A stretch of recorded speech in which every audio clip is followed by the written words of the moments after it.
Hey, what's up everyone, and welcome back for part 3 of the video. Today, I'm sharing 3 of the easiest locations for amazing wildlife photography here in Florida. So let's continue to the first location. The Loxahatchee National Wildlife Refuge is one of the largest in the nation, but I'm just going to share 2 of my favorite areas to see wildlife. If you are a fan of songbirds, then the Cypress Boardwalk is for you. I've only recently started to photograph them, and I gotta say, it's a challenge. They just move around so much. The most common ones I've seen are palm warblers and black and white warblers. On a recent trip, I saw my first great crested flycatcher. I felt really lucky that he remained still for as long as he did. Such a pretty bird with an amazing voice. I also saw blue-gray gnatcatchers, red-bellied woodpeckers, and these guys. Pileated woodpeckers are the largest in North America. I've seen them before, but never this close. You can actually see him picking bugs out of this tree. The best time to see these birds is during winter migration, which is usually from January through March. The boardwalk is surrounded by tall cypress trees, so the light can be tricky.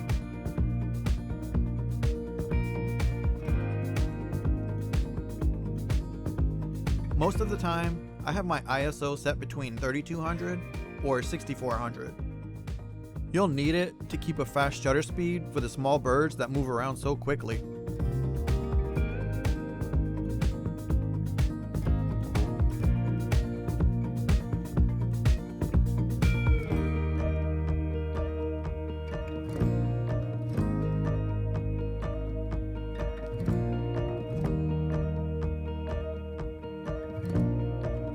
The next area is the Marsh Trail.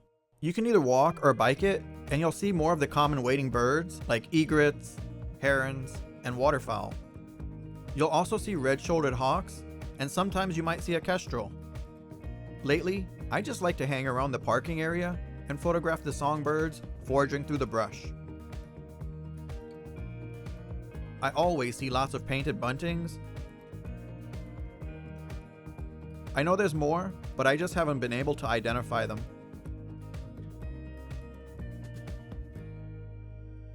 I find it best to just sit in one spot and be patient. It won't take long for the birds to get accustomed to you being there. As far as lens choice, I've only taken my 100 to 500 and I was fine. But there were times where I wish I had my 200 to 800, especially for the Marsh Trail. So the second location is actually one of the best and easiest places for amazing wildlife photography. It's definitely a tie for my number 1 spot to visit. While you're there, you can even photograph a rocket launch. Merritt Island National Wildlife Refuge has an insane amount of wildlife. During the peak season, it's a popular stopover for so many migratory birds. December to March are the best times to visit.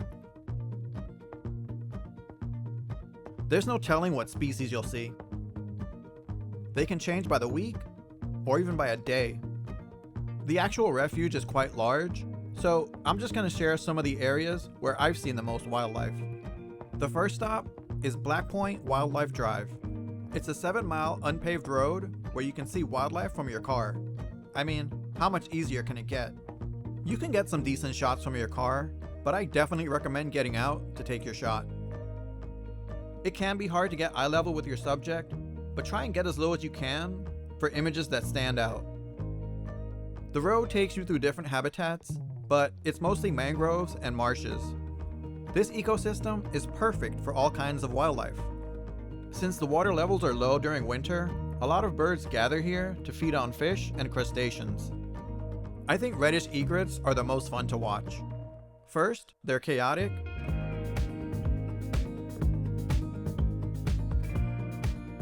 And then, they're Batman.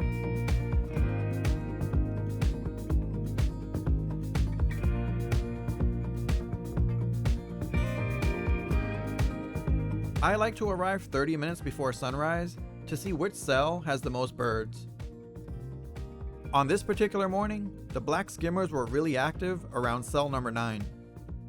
It was still too dark to get any decent images, so I decided to play around with some slow shutter speeds to create some more abstract, artsy images. I found the sweet spot to be around 1/40th and 1/60th of a second. Let me know what you think of these photos, and if you've ever tried this technique. As the sun rose over the horizon, it revealed something amazing. Check out all these birds. Let's see how many species are out there. Great egrets, snowy egrets, glossy ibis, white ibis, tricolored herons, white pelicans, a ton of coots, and blue-winged teals, roseate spoonbills, and I'm sure there's more. All the action usually starts to die down around 10 a.m. Well, on this specific morning, the action was just getting started. Like I said, things can change by the week or by the day.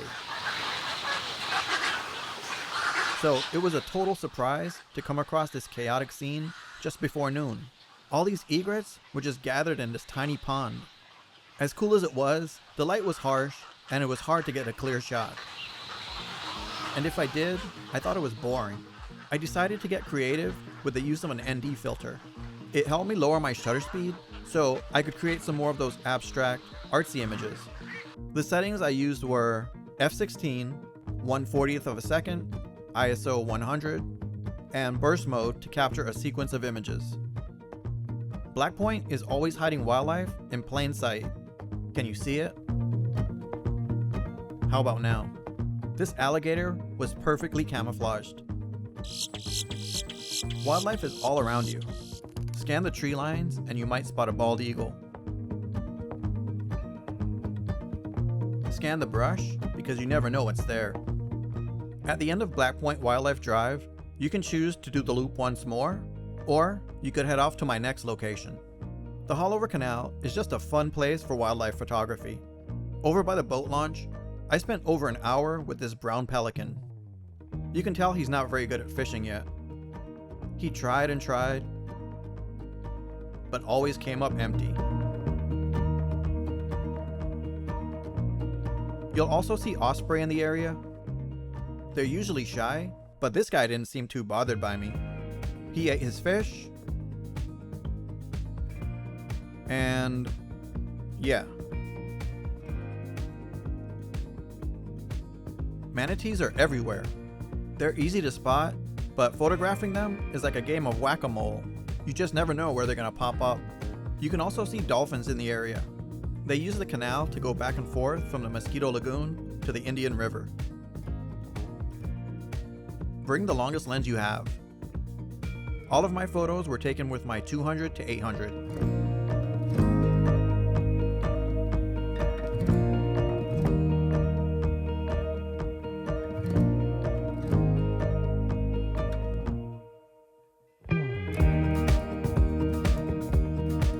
There are so many more birds that visit Merritt Island.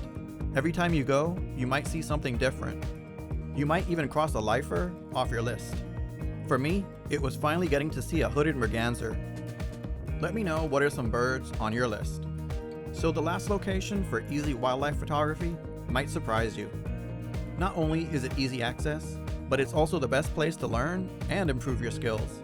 This location is your backyard. I recently spent a few weeks photographing migratory birds in mine. I put some feeders out and scattered some seeds around just to see who'd show up. Blue jays were always the first to arrive. Sure, they're common, but I love them.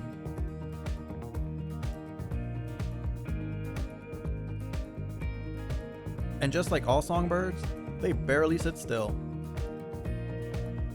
Mourning doves were the next to arrive. They were pretty aggressive and eventually took over the feeders. There was also lots of grackles, boat-tailed and common. They're also pretty common, but I love their iridescent feathers. Most of these flowers are great for attracting hummingbirds. It's hard to believe, but this was my first time photographing them. And I gotta say, it taught me a few lessons. First, it's really important to learn your subject's behaviors. Based on my observations, they're really creatures of habit.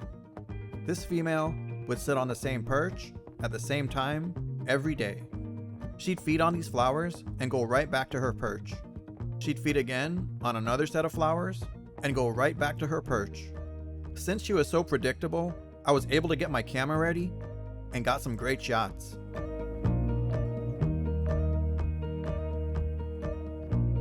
The second lesson I learned was to learn how to aim my camera. I missed out on a lot of great shots because my skills were terrible.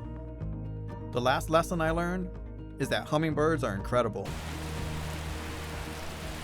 One day, it just started pouring. I mean, huge drops of rain. If you're from Florida, you know what I'm talking about. I was just so surprised to see her flying around. What surprised me even more was that she went right back to her perch. She just sat there in the downpour. This photo ended up being my favorite just because it's so compelling.